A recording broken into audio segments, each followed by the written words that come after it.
Hello friends, welcome to new classes. I am Ajit Verma. तो आज हम मैथ का टॉपिक स्टार्ट करेंगे, जिसके अंदर जो अपना रियल नंबर वाला चैप्टर है एनसीईआरटी के अंदर 10th क्लास का पहला चैप्टर है, उसको स्टार्ट करेंगे। ठीक है, मेनली इस चैप्टर में से वैसे तो कोई क्वेश्चन नहीं पूछा जाता है इंट्रेंस एग्जाम के अंदर, वीआईटी एंट्रेंस एग्जाम के अंदर, लेकिन इसके जो पॉइंट्स हैं जो वो आपको अदर चैप्टर हैं उनके अंदर काम आएंगे, हर जगह पे काम आएंगे। वो चीज़ें आपको आनी बहुत ज़रूरी है। वैसे तो ईजी है, सभी को पहले से ही पता होगी, लेकिन फिर भी एक दो पॉइंट ऐसे हैं जो आपसे शायद मिस हो जाए या फिर इंट्रेंस एग्जाम में मिस हो जाए, और वहाँ पर एक एक नंबर बहुत ज़्यादा इंपॉर्टेंट है। और मेनली मैथ के अंदर हमें ये नहीं ध्यान रखना कि मतलब किस तरह से क्वेश्चन करना है। जैसे हम जो बोर्ड एग्जाम देते हैं उसके अंदर हमें क्वेश्चन पूरा पूरा करवाया जाता है, पूरा पूरा करना होता है, उसी के हमें नंबर मिलते हैं, लेकिन हमें ऐसा कुछ नहीं करना है इसके अंदर हमें डायरेक्ट जो है आंसर निकालना होता है। ऑप्शन में दिया होगा, एक चूज करना है, तो डायरेक्ट आंसर निकालना है, और डायरेक्ट आंसर निकाल कर ही हम ज़्यादा जल्दी नंबर ले सकते हैं। ठीक है, कोई मेथड हम यूज़ कर सकते हैं, हमारा आंसर सही होना चाहिए, मेथड सही होना चाहिए। ठीक है, वो जरूरी नहीं कि उन्होंने जो मेथड बोला है उसी के मेथड के द्वारा आपको निकालना है।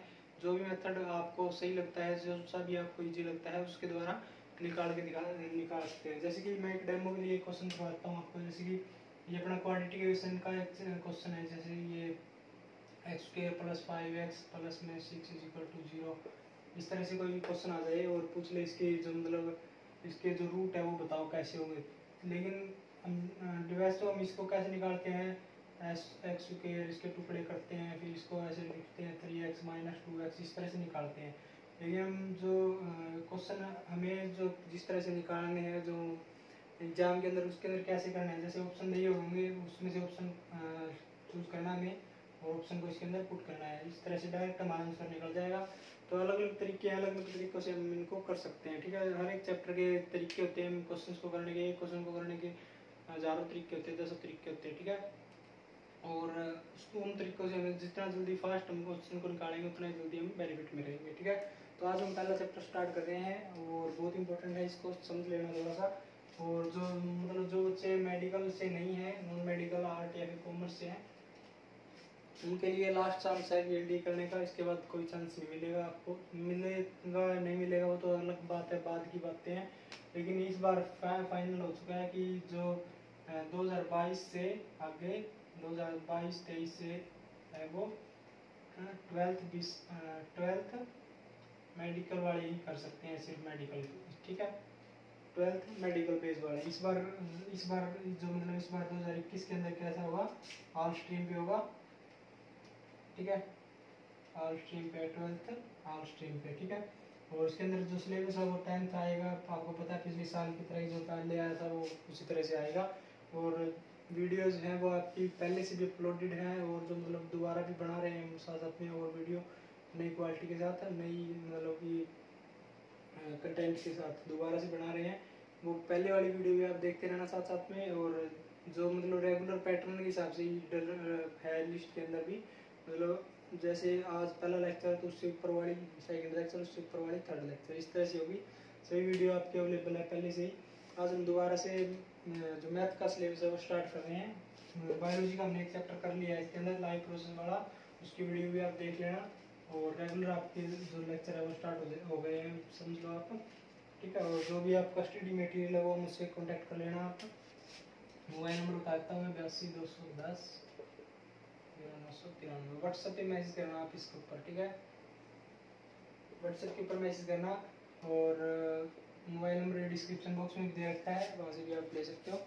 ठीक है, वैसे आपको दिखाई देगा ये मोबाइल नंबर। ठीक है, इसके ऊपर आप व्हाट्सएप पे मैसेज करोगे और अपना रजिस्ट्रेशन करवा लेना आप। रजिस्ट्रेशन बिल्कुल फ्री है।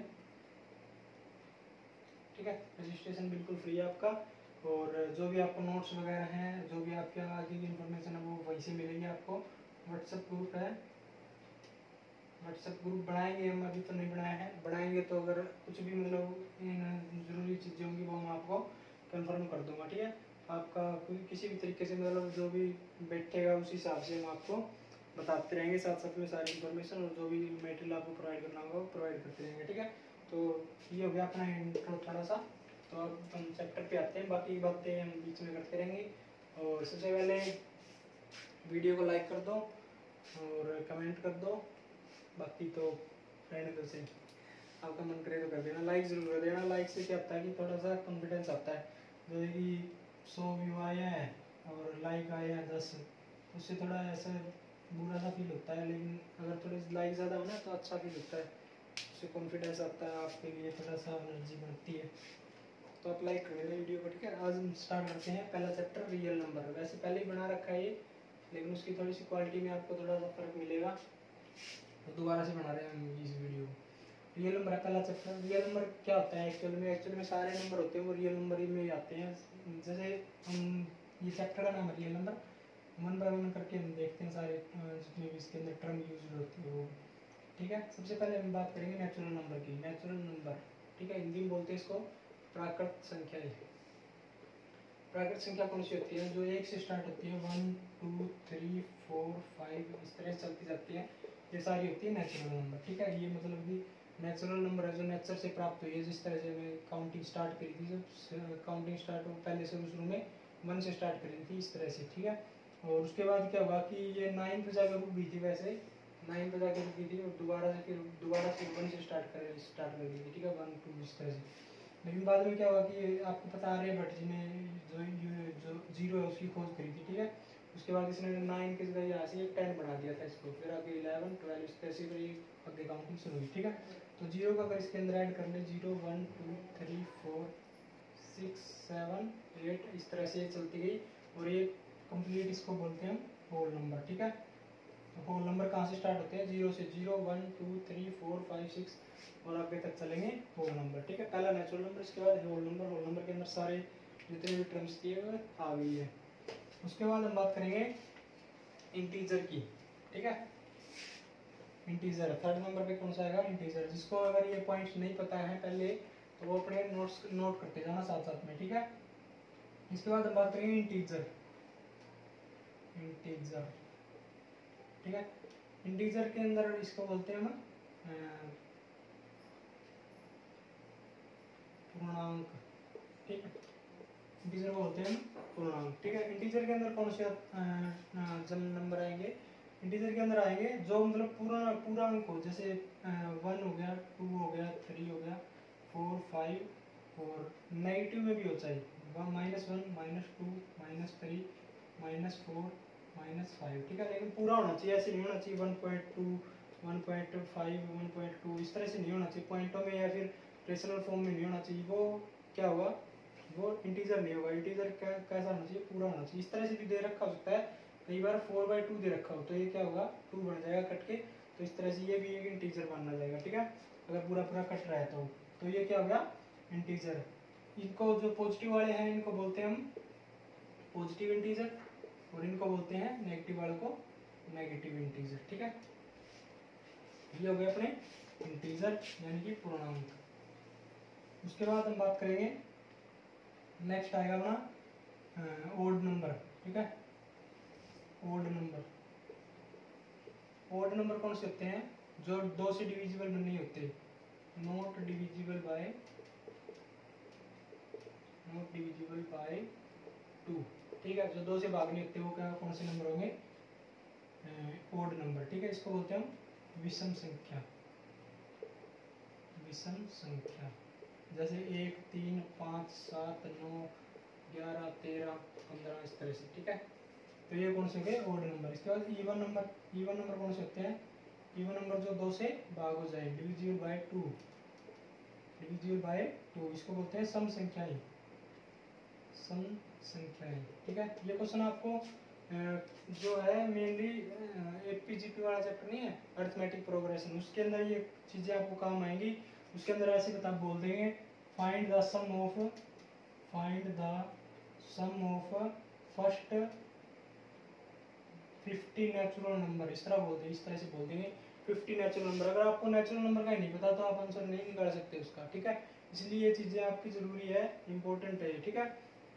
इसलिए इसके अंदर ये आ गया अपना इवन नंबर। इवन नंबर कौन सा होगा? जो अपना 2 से डिविजिबल होगा, इसको बोलते हैं सम संख्या। जैसे कि 2 4 6 8 10 12 14 इस तरह से जो 2 से डिविजिबल हो जाए उनको बोलते हैं इवन नंबर, ठीक है। उसके बाद आएगा अपना कंपोजिट नंबर, ठीक है। Composite number, composite number. Composite number को क्या बोलते हैं? भाज्य संख्याएं। भाज्य संख्याएं, भाज्य संख्याएं कौन सी होती है? जो मतलब अपने खुद को और एक को छोड़ के अदर संख्या से भी भाग हो जाए, इसको बोलते हैं भाज्य संख्या। जैसे कि ये मान लिया हमने 9 है, ठीक है। 9 से तो डिवाइड होगा ही होगा, 1 से तो होगा ही होगा। 1 से और मतलब प्रत्येक संख्या है, मतलब कि कोई भी संख्या है, जैसे ये संख्या है, तो हर एक संख्या वो अपने आप से और एक से भाग होगी ही होगी, ठीक है। इस टर्म को बोलते हैं वो प्राइम नंबर बोलते हैं, ठीक है। जो संख्याएं खुद से और 1 से भाग हो उनको बोलते हैं प्राइम नंबर, ठीक है। और उसका अपोजिट होता है कंपोजिट नंबर, जो खुद से और 1 को छोड़ के अदर संख्या से भी भाग हो, उसको बोलते हैं कंपोजिट नंबर, भाज्य संख्याएं। जैसे कि 9 जो अपना सबसे पहले लेते हैं भाज्य संख्याओं के अंदर 4, ठीक है। 4 हो गया, उसके बाद आएगा अपना 9, अच्छा 9 आ गया, 4, अच्छा 9 से पहले 8 भी आ जाएगा, 9 आ गया, 4 आ गया, अच्छा 6 आ गया, और 4 6 8 9, अच्छा 10 11 नहीं होगा, 12 हो जाएगा, 13 नहीं होगा, 14 हो जाएगा, 15 हो जाएगा, 16 हो जाएगा, 17 नहीं होगा, 18 हो जाएगा, 19 नहीं होगा, 19, ठीक है, 20 हो जाएगा, ठीक है। तो जो संख्याएं खुद से और 1 से छोड़कर अलग संख्याओं से भी भाग हो जाए, उनको बोलते हैं हम कंपोजिट नंबर। जैसे 4 है, 4 से तो होगा ही होगा, 1 से तो होगा ही होगा, और इसके अलावा 2 से भी होगा, ये क्या होगा, 2 से भी होगा, 3 से भी होगा, ये 2 से भी होगा, 4 से भी होगा, ये 3 से भी होगा, ठीक है। इस तरह से अलग अलग जो खुद से और 1 को छोड़ के अदर संख्या से भी भाग हो जाए, इसको बोलते हैं कंपोजिट नंबर, ठीक है। और इसका अपोजिट होता है, इसको बोलते हैं भाज्य संख्या। भाज्य संख्या यानी कि प्राइम नंबर किसको बोलते हैं? प्राइम नंबर, ठीक है। प्राइम नंबर किसको बोलते हैं? अभाज्य संख्याएं।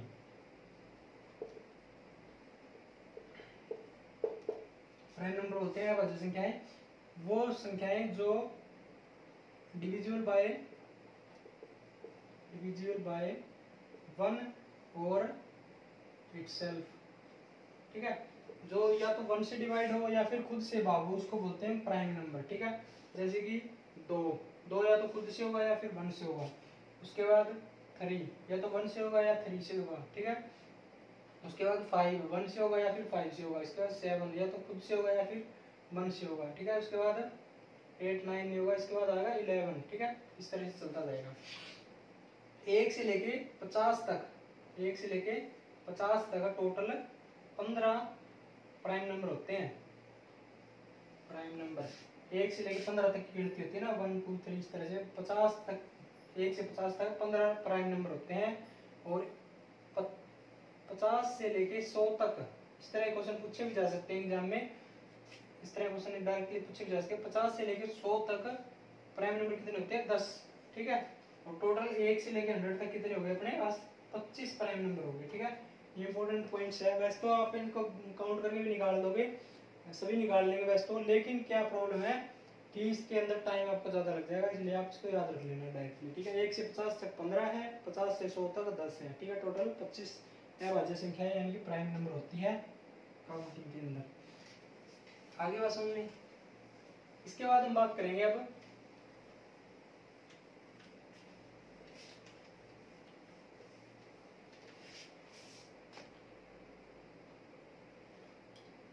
रेशनल नंबर की, ठीक है। रेशनल नंबर, रेशनल नंबर या फिर परिमेय संख्याएं। परिमेय संख्या, रेशनल नंबर किसको बोलते हैं? परिमेय संख्या, यानी कि जिसको हम p बाई क्यू की फॉर्म में लिख सकते हैं, ठीक है। इसको बोलते हैं न्यूमरेटर, इसको बोलते हैं डिनोमिनेटर, ठीक है। डिनोमिनेटर इसको बोलते हैं अंश, हिंदी में इसको बोलते हैं हर, ठीक है। एग्जाम पैटर्न आपको पता है, हिंदी और इंग्लिश दोनों मीडियम में आएगा, ठीक है। पी और क्यू के फॉर्म में, लेकिन इसकी कंडीशन क्या है? क्या हुआ है वो नॉट इक्वल टू 0, 0 नहीं होना चाहिए, ऐसे नहीं होना चाहिए 4/0, ठीक है। ये रेशनल नंबर नहीं है, लेकिन 0/4 है, ये रेशनल नंबर है, ठीक है। रेशनल नंबर, ठीक है। और उसके साथ साथ में क्या होना चाहिए कि इसको जैसे पॉइंट की फॉर्म में लिखते हैं, पी बाई क्यू की फॉर्म में तो लिख दिया, जैसे 3/7 हो गया, 4/8 हो गया, 1/2 हो गया, 1 2 3, इस तरह से सारी जो भी टर्म्स आएंगी वो पी बाई क्यू की फॉर्म में होगी नोमरेटर, ठीक है। पी बाई क्यू की फॉर्म में होगी, क्यू नॉट इक्वल टू 0 होना चाहिए रेशनल नंबर के अंदर, ठीक है। और उसके अंदर क्या ध्यान रखोगे आप, इसके अंदर ध्यान रखोगे आप कि जो वो है पॉइंट पॉइंट वाली बात कर रहा था मैं, पॉइंट के अंदर क्या होगा, अगर कोई टर्म्स है, अगर आप उसको डिवाइड करते हो, अगर वो पूरा पूरा भाग नहीं हो रहा है, जैसे कि मैं लेके चलता हूँ 10/3 लेके चलता हूँ मैं, ठीक है। 10/3 को आप डिवाइड करोगे तो ये कितना आ जाएगा, 3 3 9, 1 बच जाएगा, 3 3 9, इस तरह से 3 3 3 3 इस तरह चलता जाएगा, ठीक है। अगर कोई संख्या पॉइंट के बाद कंटिन्यूअस है, जैसे 3 3 कंटिन्यूअस चलती जाएगी 3 3 3 3, ठीक है, कंटिन्यूअस है और रिपीटिंग है, जैसे 3 3 3 दोबारा दोबारा से वही आ रहा है, ठीक है, कंटिन्यूअस है और रिपीटिंग है, तो इसको बोलते हैं हम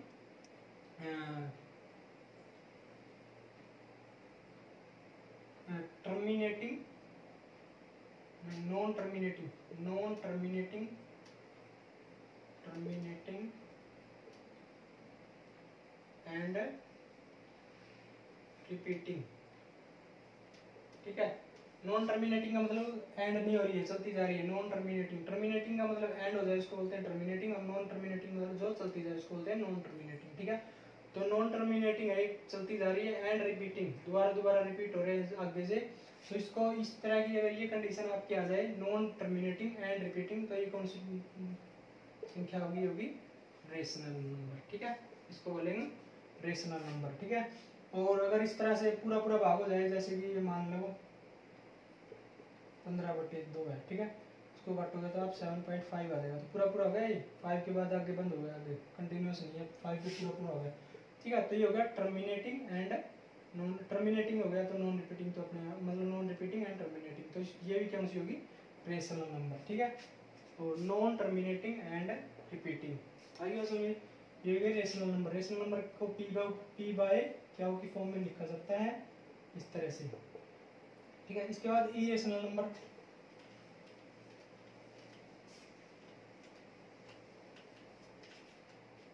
इसके बाद हम बात करेंगे इरेशनल नंबर। इरेशनल नंबर कौन से होते हैं, जिनको ना तो पी बाय क्या की फॉर्म में लिखा जाए,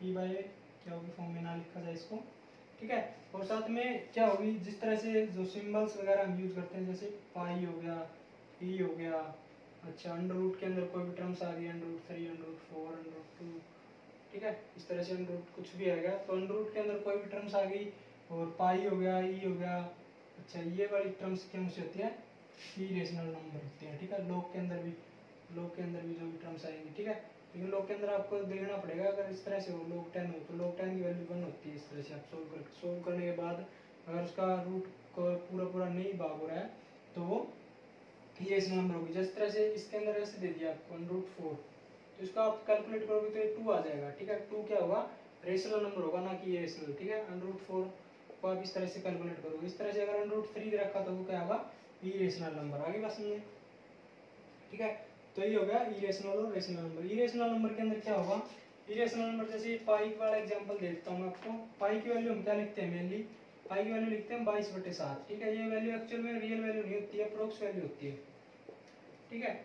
और अगर उसको पॉइंट में भी लिखते हैं 1.13.14, ठीक है, लेकिन इस तरह से पूरी नहीं होती है, इस तरह से होती है 1.3146, इस तरह से चलती जाती है, ठीक है। और आप इरेशनल नंबर के अंदर क्या याद रखोगे कि अगर कोई टर्म्स इस तरह से दे रखी है आपको, पॉइंटों के अंदर दे रखी है, और आपको उसको फाइंड आउट करना होगा इरेशनल है या फिर इरेशनल, ठीक है। तो इरेशनल नंबर की ये खास बात होती है कि उसके अंदर जो टर्म्स होती है वो नॉन टर्मिनेटिंग होती है, नॉन टर्मिनेटिंग, नॉन टर्मिनेटिंग का मतलब क्या है, कंटिन्यूस चलती जाती है, और साथ में क्या होगा, वो होगी नॉन रिपीटिंग, नॉन रिपीटिंग होगी वो, मतलब ऐसा नहीं कि 3 के बाद 4 है, 3 के बाद 3 3 3 इस तरह से आएगा, नहीं, वो नॉन रिपीटिंग होगी, ऐसे 3 4 7 4 3 4 2 1 3 2, कुछ कुछ कुछ कुछ मतलब चेंज होता रहेगा, तो वो नॉन टर्मिनेटिंग मतलब एंड नहीं होगी कभी भी, और नॉन रिपीटिंग, रिपीट नहीं होगी उसकी, जो मतलब कि पॉइंट के बाद जो भी टर्म्स आएंगी वो, ठीक है। तो इरेशनल नंबर की ये होगी अपनी पहचान, नॉन टर्मिनेटिंग और नॉन रिपीटिंग। आगे बात समझे। इसके बाद हम बात करेंगे रियल नंबर की। रियल नंबर क्या होता है? रियल नंबर के अंदर जितने भी ना सारे नंबर है वो सारे के सारे रियल नंबर के अंदर ही काउंट होते हैं, इसलिए इस चैप्टर का नाम रियल नंबर है। ठीक है, यानी कि सारे के सारे नंबर हमने पढ़ने हैं इसके अंदर। जितने भी नंबर है, जितने भी अपने आगे ओड इवन, ओड हो गए, इवन हो गए, नेचुरल नंबर हो गए, होल नंबर हो गए, जितने भी अपने रेशनल इरेशनल सारे नंबर है, जितने भी नंबर है अपने 2 3 4 1/2 4/7 -3/2 2.5 जितने भी नंबर है सारे के सारे रियल नंबर के अंदर आते हैं।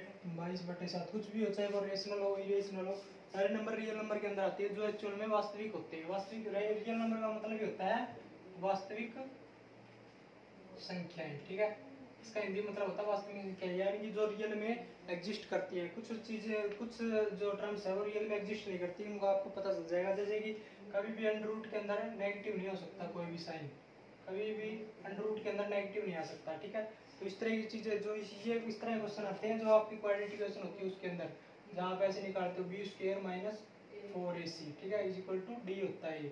इसका डी का अंडर रूट करते हो आप दोनों साइड, तो कई बार क्या होता है कि ये b² है जो b² वो -4ac से छोटा हो जाता है, तो माइनस के अंदर नेगेटिव में आ जाता है अंडर रूट में। ठीक है, तो कभी भी अंडर रूट के अंदर नेगेटिव चीजें नहीं हो सकती, अंडर रूट में नेगेटिव कभी भी कोई चीजें नहीं हो सकती। मान के चलो अंडर रूट के अंदर -3 है, ठीक है, अगर इसको हम सोल्व करेंगे दोनों साइड, अगर मान के चलो -√3 है, और तो इसको अगर आप इसका स्क्वायर करोगे, मतलब ये अंडर रूट कैसे आया है, ऐसे ही आया है, मतलब ये पहले a² था, a² इज इक्वल टू -3 था। ठीक है, बाद में हमने a की वैल्यू निकाली तो ये स्क्वायर, दोनों साइड स्क्वायर रूट लगाया। ठीक है, तो स्क्वायर से स्क्वायर रूट कैंसिल हो गया और a is equal to minus का √3 आ गया। ठीक है, तो इसका मतलब ये हुआ कि a² is equal to -3। Square में कभी भी नेगेटिव नहीं हो सकता। अगर स्क्वायर जिस तरह मान के चलो कोई किसी चीज का स्क्वायर करें हम, जैसे a² इज इक्वल टू -3 है, तो स्क्वायर कभी भी नेगेटिव नहीं हो सकता, क्योंकि स्क्वायर का क्या मतलब है, a² का क्या मतलब है, a इंटू ए, यानी कि कभी भी अगर दो सेम टर्म्स की मल्टीप्लाई हो, दो साइन जैसे प्लस और माइनस, प्लस और माइनस दोनों मतलब माइनस माइनस करोगे तो भी ये क्या हो जाएगा, प्लस हो जाएगा स्क्वायर के अंदर। तो इसलिए ये क्या होगा, -3 नहीं हो सकता है, दोनों कभी भी स्क्वायर नेगेटिव नहीं हो सकता, ये आपको पता है, स्क्वायर कभी भी नेगेटिव नहीं हो सकता। इसलिए इन जो इस तरह की टर्म्स होती है जिनके अंदर ये माइनस के अंदर आ जाता है अंडर रूट के अंदर माइनस आ जाता है -√3, तो इस अंडर रूट को निकालने के लिए हम एक साइन यूज करते हैं आयटा। ठीक है, जिन्होंने 12th मेडिकल नॉन मेडिकल से कर रखी है उनको पता होगा इसके बारे में, आयटा बोलते हैं इसको। ठीक है, इमेजिनरी नंबर होते हैं ये, इमेजिनरी नंबर बोलते हैं इनको। ठीक है, तो ये होते हैं इमेजिनरी नंबर, जो कि और जो इनको छोड़ के इस तरह की जो टर्म्स एग्जिस्ट नहीं करती उनको छोड़ के जितने भी नंबर है वो सारे सारे रियल नंबर के अंदर काउंट होते हैं। ठीक है, एक दो पॉइंट्स हैं जो आपको याद रख लेने चाहिए, आपको हेल्प करेंगे। ठीक है, जैसे कि अगर आप रियल नंबर आपके पास, ठीक है, उसके अंदर आप रियल नहीं, रेशनल नंबर है। ठीक है, रेशनल नंबर के अंदर अगर आप इरेशनल नंबर जोड़ दोगे तो रिजल्ट हमेशा क्या आएगा, इरेशनल नंबर। ठीक है, इसी तरह अगर आप रेशनल नंबर से में से इरेशनल नंबर घटा दोगे तो भी रिजल्ट क्या आएगा, इरेशनल नंबर। ठीक है, इस तरह से गुणा कर दोगे तो भी इरेशनल, और भाग कर दोगे तो भी इरेशनल नंबर आएगा। लेकिन अगर आप इरेशनल को इरेशनल में जोड़ोगे तो रिजल्ट हो सकता है रेशनल भी आ जाए या फिर इरेशनल भी आ जाए। ठीक है, दोनों चांस होते हैं। इसी तरह से इसके अंदर भी बहुत दोनों चांस होते हैं, रेशनल भी हो सकता है और इरेशनल भी हो सकता है। रिजल्ट गुणा के द्वारा भी रेशनल और इरेशनल दोनों हो सकता है। इसी तरह से डिवाइड करोगे तो भी रेशनल और इरेशनल दोनों हो सकता है रिजल्ट। आगे बात सुनिए, अगर आप रेशनल नंबर को इरेशनल नंबर में जोड़ोगे, घटाओगे, गुणा करोगे या फिर भाग करोगे तो रिजल्ट हमेशा इरेशनल नंबर ही आएगा। लेकिन अगर इरेशनल को आप इरेशनल में जोड़ोगे, घटाओगे, गुणा करोगे या फिर भाग करोगे तो रिजल्ट कोई भी हो सकता है। हो सकता है वो रिजल्ट रेशनल नंबर में आ जाए या फिर हो सकता है वो रिजल्ट इरेशनल नंबर में आ जाए। ठीक है, तो कोई भी रिजल्ट आपका पॉसिबल हो सकता है।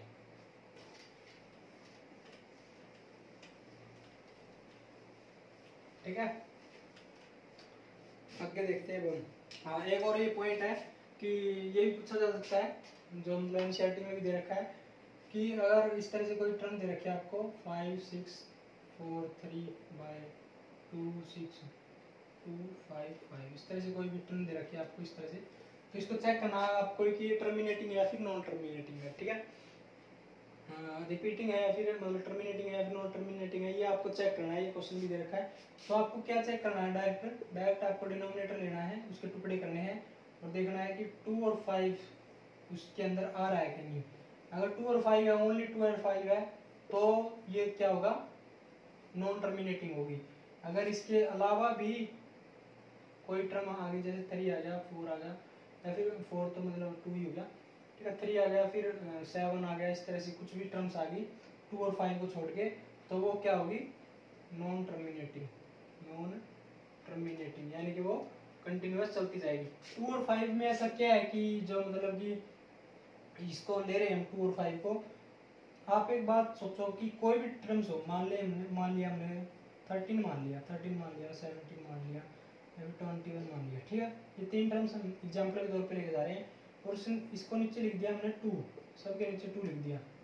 2 से हम इसको काटेंगे, कितना बच जाएगा, 6.5 आ गया, ये कितना बचेगा, 8.5 आ गया, ये कितना बचेगा, 10.5 आ गया। ठीक है, तो आप क्या देखोगे, 2 है वो किसी भी टर्म को काट सकता है, ठीक है, इसी तरह 5 भी किसी भी टर्म को काट सकता है। 5 अगर हम इसकी जगह 5 लिख दें, 17 इनके सभी के नीचे 5 5 लिख दें, 5 से काटोगे तो इसको कितना आ जाएगा, 5 2 10 और 5 6, ठीक है, 5 3 और ये 2 से 4, ये 4 और ये 2, ठीक है।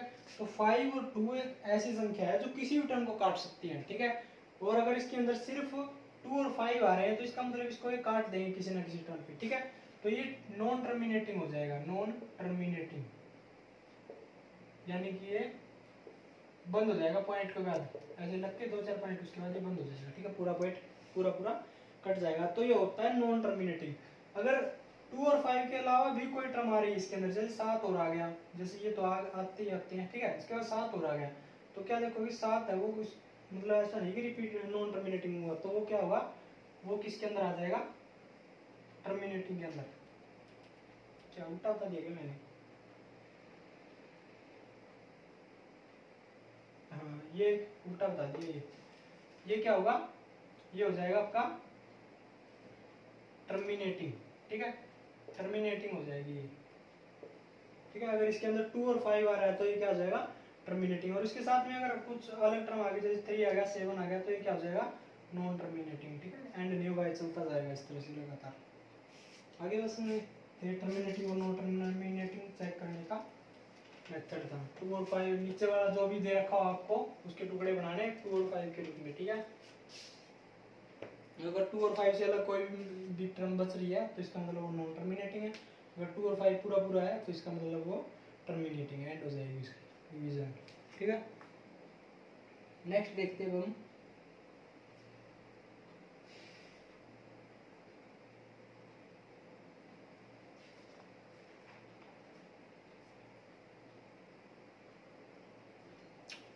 HCF और LCM के ऊपर बात करते हैं भाई थोड़ी सी, ठीक है। सबसे पहले हम बात करेंगे यूक्लिड डिवीजन की, ठीक है। आपने देखा होगा कि जो भी मेथड होता है, जैसे कि इस तरह से मान चलो यूक्लिड डिवीजन, ठीक है, एग्जाम में वैसे मेनली इसके ऊपर यूक्लिड डिवीजन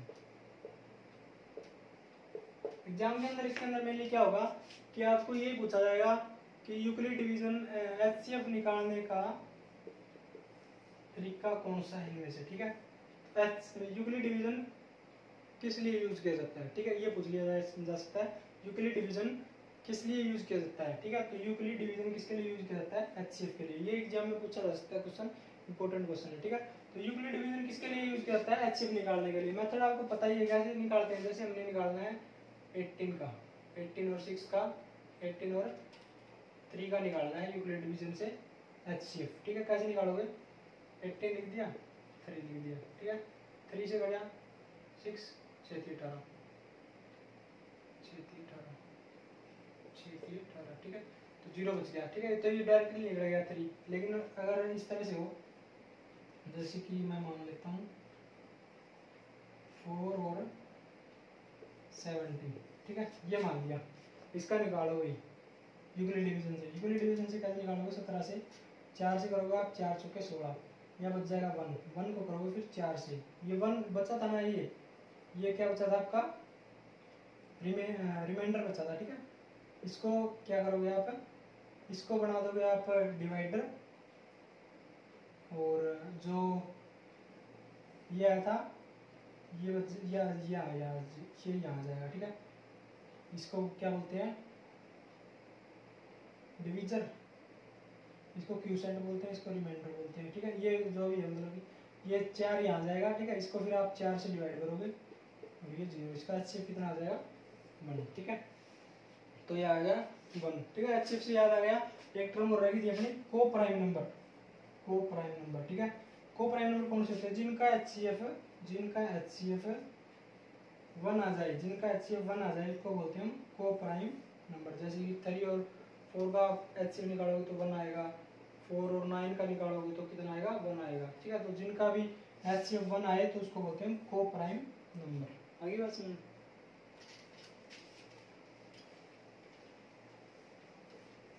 अब हम एचसीएफ और एलसीएम की ऊपर थोड़ी सी बात कर लेते हैं। ये हो गया मेथड अपना किस तरह से निकालते हैं। मेनली इसके अंदर ऐसे ही क्वेश्चन पूछा जा सकता है कि यूक्लिड डिवीजन है वो किसके लिए यूज किया जाता है, तो उसका आंसर आ जाएगा आपका एचसीएफ निकालने, ठीक है। एचसीएफ और एलसीएम की बात करते हैं हम एलसीएम और एचसीएफ के ऊपर, ठीक है। एलसीएम और एचसीएफ के ऊपर। एलसीएम का मतलब क्या होता है? एलसीएम का मतलब होता है लीस्ट कॉमन मल्टीपल, ठीक है। हिंदी में बोलते हैं इसको लघुत्तम समापवर्तक, ठीक है। और एचसीएफ का मतलब होता है हाईएस्ट कॉमन फैक्टर, ठीक है। इसको बोलते हैं हम महत्व समापवर्तक, ठीक है। वैसे तो आप इसको नॉर्मली इसको बहुत मतलब कंफ्यूज हो जाते हैं बच्चे से इसको समझने में, लेकिन मैं आपको थोड़ा सा एक पॉइंट बताता हूँ लॉजिक्स के हिसाब से आप इसको देख सकते हो, क्योंकि हमें फिलहाल तो क्या करना है? क्वेश्चन सोल्व करने हैं, ठीक है। अगर इस तरह क्वेश्चन आपसे पूछ लिया जाए तो आपको किस तरह से सोल्व करने हैं, ठीक है। एलसीएम और एचसीएफ, ठीक है। एलसीएम का मतलब है लिस्ट कॉमन मल्टीपल, यानी कि छोटी मतलब दो संख्याएं हैं ए और बी, ठीक है। ए और बी दो संख्याएं हैं, तो छोटी से छोटी ऐसी संख्या लेनी है हमें, छोटी से छोटी ऐसी संख्या जो इन दोनों से भाग हो जाए, ठीक है। अगर ये दोनों टर्म्स इसको भाग कर सकती हैं तो वो इन दोनों का एलसीएम है, ठीक है। एग्जाम्पल के तौर पे मैं आपको एक क्वेश्चन करवाता हूँ। जैसे कि हमने ले लिया 18 और ले लिया 21, ठीक है। ये दोनों टर्म ले लिए हमने। अब हम करेंगे इसके फैक्टर, मतलब इसको एलसीएम निकालने के अलग अलग तरीके होते हैं। फैक्टर से भी कर सकते हो आप, या फिर अलग अलग टुकड़े करके भी कर सकते हो, ठीक है। फैक्टर से निकालते हैं मेनली, इसके अंदर ज़्यादा इजी रहता है दोनों को एक साथ। 3 से करेंगे, 3 से 6 आ जाएगा, ये कितना आ जाएगा? 7 आ जाएगा, ठीक है। तो ये हो गए इसके फैक्टर। तो 6 3 18 और ये कितना आ जाएगा? इससे कर लेते हैं हम, 7 6 42, 42 कितना होगा? 6 3 6 और 4 3 12, ठीक है। यानी 126, यानी 126 ऐसी संख्या है जो इन दोनों से भाग होगी, ठीक है। आप इसको 18 से भी भाग कर सकते हो और आप इसको 21 से भी पूरा पूरा भाग कर सकते हो, ठीक है। यानी छोटी छोटी वो संख्या जिसको हम इन दोनों से भाग कर सकते हैं उसको बोलते हैं उस संख्या का एलसीएम। आगे बात सुनिए, छोटी छोटी संख्या है ये 126। छोटी छोटी वो संख्या जिससे हम दोनों टर्म्स को, दोनों पॉलिनोमियल बोलते हैं इनको, दोनों पॉलिनोमियल से भाग कर सके उसको बोलते हैं हम एलसीएम। और एचसीएफ में क्या होता है? एचसीएफ में होता है बड़ी से बड़ी वो संख्या, highest common factor. Highest common factor इसके नाम से पता चल रहा है। तो बड़ी से बड़ी वो संख्या जो इन दोनों को भाग कर सके, बड़ी से बड़ी वो संख्या जो इन दोनों को भाग कर सके उसको बोलते हैं हाईएस्ट कॉमन फैक्टर, ठीक है। ध्यान से मिलेना, कंफ्यूज मत होना। छोटी छोटी वो संख्या जिसको ये दोनों भाग कर सके, ये दोनों उसको भाग कर सकेंगे, ये होगी अपनी एलसीएम। और बड़ी से बड़ी वो संख्या, हाईएस्ट कॉमन फैक्टर, बड़ी से बड़ी वो संख्या जो इन दोनों को भाग कर सकती है, उसको बोलते हैं हम एचसीएफ। आगे बात समझ लें। एग्जाम्पल के तौर पे दोबारा से हम इसी का एचसीएफ निकालेंगे, ठीक है, 18 और 21 का। वैसे तो यूक्लिड डिवीजन का यूज भी कर सकते हैं इन दोनों का एचसीएफ निकालने के लिए, लेकिन हम ज़्यादा इजीली तरीके से करेंगे इसको, थोड़ा सा फैक्टर से भी कर सकते हैं, ठीक है। फैक्टर से हम इसके 18 के फैक्टर करेंगे 2 3 एंड 3, ठीक है, 3 3 9 नहीं 18। इसी तरह से इसके करेंगे 3 7 21, इसके 2 फैक्टर होंगे, ठीक है। तो इसका हाईएस्ट कॉमन कौन सा इनमें से, हाईएस्ट कॉमन 3 है सिर्फ, तो इसका आ जाएगा एक फैक्टर 3 क्या हो जाएगा इसका एचसीएफ, ठीक है। तो 3 ऐसी संख्या है जो इन दोनों को डिवाइड कर सकती है, बड़ी से बड़ी संख्या है 3 से बड़ी कोई संख्या नहीं है जो इन दोनों को भाग कर सकती है, ठीक है। तो इसलिए बोलते हैं इसको हाईएस्ट कॉमन फैक्टर। 3 बड़ी से बड़ी संख्या है जो इन दोनों को भाग कर सकती है, ठीक है। तो ये हो गया अपना एलसीएम और एचसीएफ, ठीक है। एक और इनकी प्रॉपर्टी एलसीएम और एचसीएफ की, इसके ऊपर एग्जाम में क्वेश्चन पूछा जा सकता है, और आप अगर ये प्रॉपर्टी अगर आपको याद है तो आप इसका आंसर चुटकियों में निकाल सकते हो। क्या प्रॉपर्टी है, अगर कोई दो टर्म दे रखी है आपको ए और बी, ठीक है, इन दोनों का पूछ लिया आपको एलसीएम निकालो, एलसीएम दे रखा है, मान के चलो एलसीएम दे रखा है उसका सी, और आपसे एचसीएफ पूछ लिया क्या होगा, या फिर आपको एचसीएफ दे रखा है एलसीएम पूछ लिया, तो प्रॉपर्टी क्या कहती है, प्रॉपर्टी कहती है कि जो गिवन नंबर है उनका प्रोडक्ट और एलसीएम और एचसीएफ का प्रोडक्ट दोनों इक्वल होते हैं, ठीक है, दोनों इक्वल होते हैं। जो टर्म दे रखी है उनका प्रोडक्ट और एलसीएम, उन दोनों का एलसीएम और एचसीएफ है, उनका प्रोडक्ट दोनों इक्वल होते हैं। अगर दो टर्म दे रखी है आपको, मान के चलो ये दे रखी है आपको 100 और ये दे रखी 50, और इनका एलसीएम वैसे एग्जांपल के तौर पे मान के चल रहा हूँ, इसका दे रखा है मान के चलो 75 दे रखा है इसका एलसीएम, ठीक है। एचसीएफ निकालना है तो आप क्या करोगे, 100 × 50 लिखोगे, इस साइड लिखोगे आप बराबर में, एलसीएम कितना दे रखा है 75, और एचसीएफ आपको फाइंड आउट करना है, ठीक है। तो डायरेक्ट इससे आप इसको डिवाइड कर दोगे, एचसीएफ आपका आ जाएगा, ठीक है। तो ये एलसीएम और एचसीएफ निकालने के देखते हैं, जो एक प्रॉपर्टी है आप इसको याद रख लेना, ठीक है। बाकी है आपको जो मतलब ये हो गया अपना थ्योरेटिकल पोर्शन हो गया लगभग, ठीक है। एक और प्रॉपर्टी मैं आपको बता देता हूँ कि अगर कोई टर्म्स है वो आपकी है रेशनल नंबर में, रेशनल में दे रखी, जैसे कि 7/5 है और 8/3 है, इस तरह से दे रखी है आपको कोई भी टर्म, और उनका पूछ लिया आपको एलसीएम निकालो, इसका एचसीएफ निकालो या फिर एलसीएम निकालो, इस तरह से पूछ लिया एलसीएम या फिर एचसीएफ, ये पूछ लिया ये निकालो, तो आपको कैसे निकालना है, एचसीएफ निकालना है। मान के चलो पहले हम एचसीएफ निकाल रहे हैं, तो एचसीएफ निकालने के लिए क्या करेंगे हम, ऊपर वाले टर्म्स का एचसीएफ निकालेंगे, एचसीएफ ऑफ न्यूमरेटर, और नीचे वाले का एलसीएम ऑफ डिनोमिनेटर, ठीक है। एचसीएफ निकालना तो ऊपर एचसीएफ लिखना है आपको, एचसीएफ ऑफ न्यूमरेटर, ऊपर वाले टर्म्स का एचसीएफ, और नीचे वाले का एलसीएम, 5 और 3 का एलसीएम ऑफ डिनोमिनेटर, नीचे वाले का एलसीएम।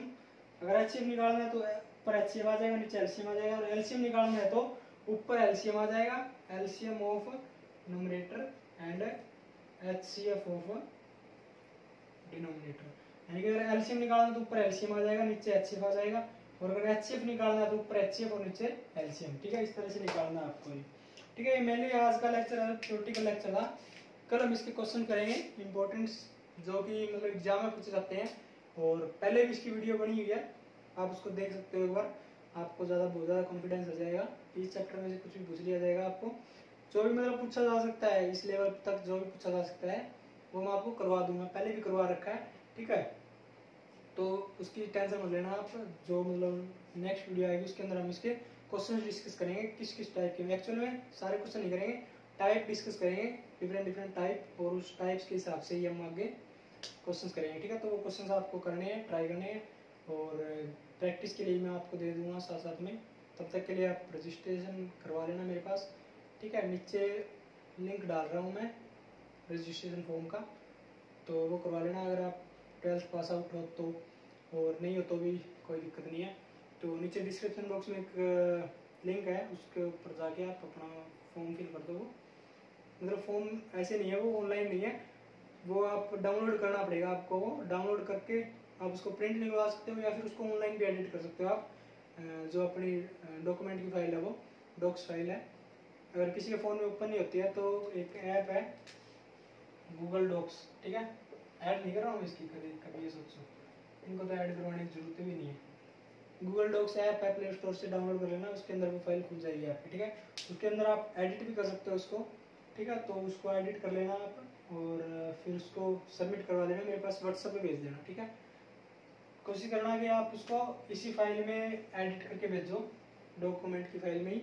अगर आप नहीं कर पा रहे हो तो आप क्या करना है, ये फॉर्म आपको डाउनलोड करना है, उसके बाद इसको प्रिंट निकलवाना है। आप इसको प्रिंट निकलवा के उसके अंदर अच्छे से अपना नाम पता जो भी मतलब उसके अंदर बता रखा है वो सारी चीज़ें भर के उसकी फ़ोटोग्राफ लेके, ठीक है, और फिर उसको मेरे पास भेज देना, ठीक है। पीडीएफ बना के भेज देना आप उसको, क्योंकि अगर आप फोटोग्राफ भेजोगे ना तो वो थोड़ी साफ नहीं आएगी। तो पहले आप उसको फोटो को पीडीएफ बना लेना, और पीडीएफ के बाद फिर मेरे पास व्हाट्सएप पे भेज देना। नंबर आपको पता है, ठीक है, नीचे भी दे रखा है डिस्क्रिप्शन बॉक्स में, इस पर आप भेज देना। और नेक्स्ट क्लास हम करते हैं कंटिन्यू, मिलते हैं नेक्स्ट वीडियो के अंदर, तब तक के लिए बेस्ट होगा, थैंक यू।